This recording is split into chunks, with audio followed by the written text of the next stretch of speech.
नमस्कार, आदाब, सत श्री अकाल। मैं हूं अनवर चौहान। आप देख रहे हैं जुर्म की दुनिया के नायाब किस्से। आज का किस्सा है एक दलित गूंगी लड़की की किस तरह से अस्मत लूटी और उसके बाद पुलिस ने समझौता करा दिया, मुलजिम अरेस्ट नहीं हुआ था।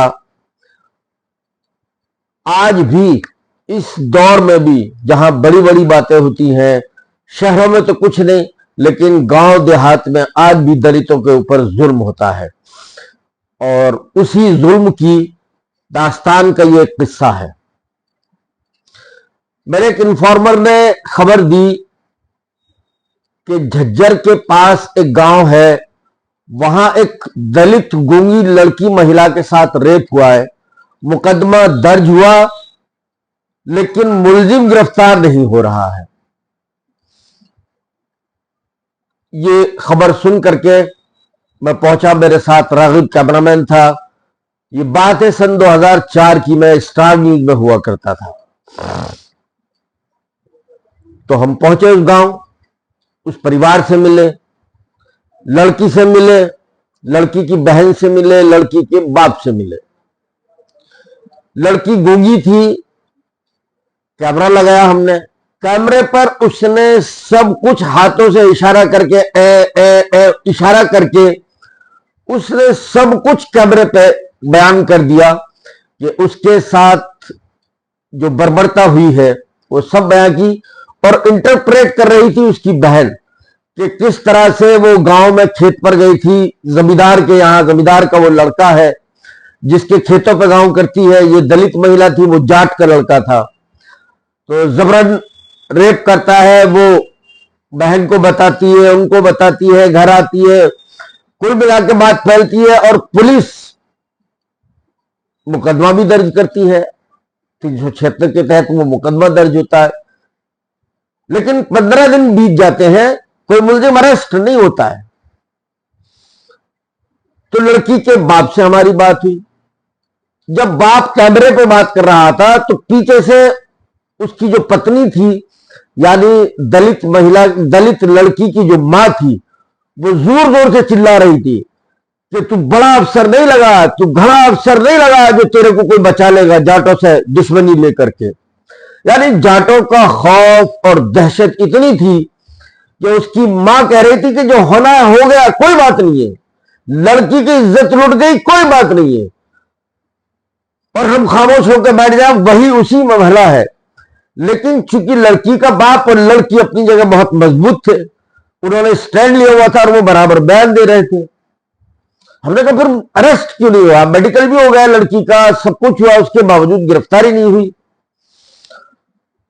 अब मैं पहुंचता हूं, जब लड़की के घर पे सब कुछ हमने ये शूट कर लिया, लड़की के बाप ने भी सब कुछ कैमरे पे बता दिया, लड़की ने भी सब कुछ कैमरे पे बता दिया और उसको इंटरप्रेट किया उसकी बहन ने। अब पहुंचते हम कप्तान साहब के पास झज्जर में। उस गांव से निकले और सीधा झज्जर पहुंच गए। कप्तान साहब का, जो हम वहां पहुंचे तो कप्तान साहब का दरबार लगा हुआ था बादशाहों की तरह, और दरबारी थे पत्रकार बंधु, करीब 15-20 पत्रकार बैठे हुए थे, वही लोकल आसपास के जो भी रहे हो पत्रकार बैठे हुए थे, और बड़े शान में हाथ पे हाथ रखे, टांग पे टांग रखे हुए, बिल्कुल उसी अदा में बैठे हुए थे जैसे बादशाह बैठा हुआ है, दरबारी पत्रकार बैठे हुए हैं। जब मैंने दरवाजा खोला तो मैंने कहा हम भी आ गए क्या? तो बोले आ जाओ, हाथ का इशारा किया, बोला आ जाओ। मैंने कहा थोड़ी सी जगह चाहिए, अगली वाली सीट पे पत्रकार बैठे हुए थे, उनके सामने कोई बातें हम सुनते रहे। हमने अपने कैमरामैन रागिब को कहा भाई कैमरा लगाई। बोले क्या बात? मैंने कहा भाई वो जो रेप हुआ है उसके बारे में बात करेंगे। रागिब ने कैमरा लगा दिया, कैमरा रोल हो गया। मैंने उनसे सवाल किया कि आज 15 दिन हो गए, एक लड़की के साथ रेप हुआ है, मुलजिम अभी तक गिरफ्तार क्यों नहीं है? कप्तान साहब, मैं नाम नहीं लेना चाह रहा हूं किसी वजह से, उनका मुसलमान थे, आजकल बड़े अफसर हो गए, 10 साल पुरानी ये बात हो चुकी है। जब कैमरे पे मैंने उनसे पूछा कि मुलजिम अरेस्ट क्यों नहीं हुआ है, तो वो जवाब देते हैं कि दोनों पक्षों का समझौता हो गया है, मुकदमा हमने दर्ज किया था, लेकिन जब दोनों पक्षों का समझौता हो गया तो इसमें पुलिस क्या करेगी। जाटों की पंचायत हुई थी, पंचायत ने फैसला ले लिया। मैं थोड़ी देर चुप रहा। उसके बाद मेरा अगला सवाल था उनसे, कभी कप्तान साहब, इसमें पुलिस समझौता कराने वाली कौन होती है। मैंने 376 नॉन कंपाउंडेबल ऑफेंस है। जिस अदालत में यह मुकदमा चलेगा उस अदालत के जज को भी अधिकार नहीं है कि इसमें फैसला करा दे। आप कौन होते हैं, पुलिस कौन होती है। अब साहब वो सब पकड़ा गए और कहते कैमरा बंद करो, कैमरा बंद करो। कोई बात नहीं, हमने कैमरा बंद कर लिया। बोले ये दोबारा आप सवाल करो मुझसे, मैं दोबारा जवाब दूंगा। मैंने कहा ऐसा नहीं होता है हमारे यहां। हमने कैमरा बंद किया, बाहर निकल गए। ओबी वैन में लेके गया था, स्टोरी भेजी मैंने। चीफ मिनिस्टर वहां के हुड्डा साहब हुआ करते थे, स्टोरी तानी गई, हेडलाइन चली, स्टोरी में वही था, झज्जर में ही। स्टोरी के बाद मेरा लाइव लिया गया, मैंने सब कुछ कैमरे पे बयान किया, कैमरे पे बता दिया कि इस तरीके से पुलिस कहती है कि समझौता हो गया, जाटों की बादशाहत है, जाटों का दबदबा है, पंचायत ने फैसला ले लिया कि भाई लड़के से गलती ऐसे हो जाया करती है, कोई बात नहीं है। अगर लड़के ने कुछ कर दिया, रेप, जाटों का लड़का था, जमींदार का बेटा था, तो बोले कोई बात नहीं। और पुलिस उस फैसले पर अमल कर रही थी। जब ये स्टोरी हेडलाइन चली, उसके बाद हमारे रिपोर्टर बड़े होंगे, बाइट चली, उसमें उन दिनों जिंदा थे रामविलास पासवान भी थे। एक बाइट चली रामविलास पासवान की, जो ये जो हो रहा है गलत हो रहा है, हरियाणा पुलिस जो कर रही है।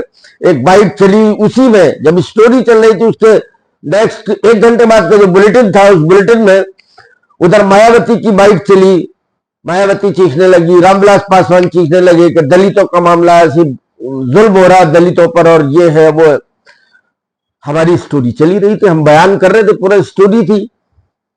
कुल मिला के यह हल्ला मचना शुरू हो गया 1 बुलेटिन के बाद ही। तो 1 घंटे का जो नेक्स्ट बुलेटिन में जब मैं लाइव में खड़ा था तो ईपी मेरे कान में लगा हुआ था, तो सुनाई सब कुछ दे रहा होता है क्या चल रहा है टीवी पर। लाइव के लिए मैं भी खड़ा हुआ था, तो हुड्डा साहब आ गए कैमरे पर। हुड्डा साहब कहते हैं कि हमने उस कप्तान को ट्रांसफर कर दिया है और लड़के को अरेस्ट भी कर लिया। यानी स्टोरी चलने के लगभग 2 घंटे बाद लड़का अरेस्ट भी हो गया था, सब कुछ हो गया, कप्तान साहब को भी हटाने का फैसला ले लिया गया। ये स्टोरी सुनाने का मकसद यह है मेरा कि दलित और गांव देहात के अंदर आज भी दलितों पर अत्याचार होते हैं, रेप जैसे जुर्म, रेप जैसे बलात्कार जैसा जुर्म उन लोगों के साथ होता है, और कह दिया जाता है कि जाटों का लड़का है, कोई बात नहीं, गलती हो गई लड़के से। मामले को रफा दफा करने की कोशिश की गई थी। अगर ये मीडिया में मामला न उछलता, ना तो वो लड़का गिरफ्तार होता, ना कप्तान साहब हटते। तो मीडिया कभी कभी वो रोल अदा करता है कि जिसको इंसाफ, जो सारी चौखटों पर चला जाता है, हार करके जब वो मीडिया के दरवाजे पर आता है तो मीडिया उसको इंसाफ दिलाने का काम करता है। ये होता था पहले। आज की मैं पत्रकारिता के बारे में नहीं कह सकता, लेकिन मैंने जिस दौर में पत्रकारिता की है वहां लोगों को न्याय दिलाने का काम किया है, लोगों को इंसाफ दिलाने का काम किया है। जब हर दरवाजे से इंसान मायूस हो जाता है, इंसाफ के लिए दर दर भटकता है, और आखिर में वो मीडिया के दरवाजे की चौखट पर जब आता है तो उसको वहां से लगभग इंसाफ मिल ही जाता है, उसकी बात को, उसकी आवाज को बुलंद किया जाता है। ये होता था पत्रकारिता में। आज के बारे में मैं कुछ कह नहीं सकता हूं। टिप्पणी करना या उसके बारे में राय रखना मैं उचित नहीं समझता।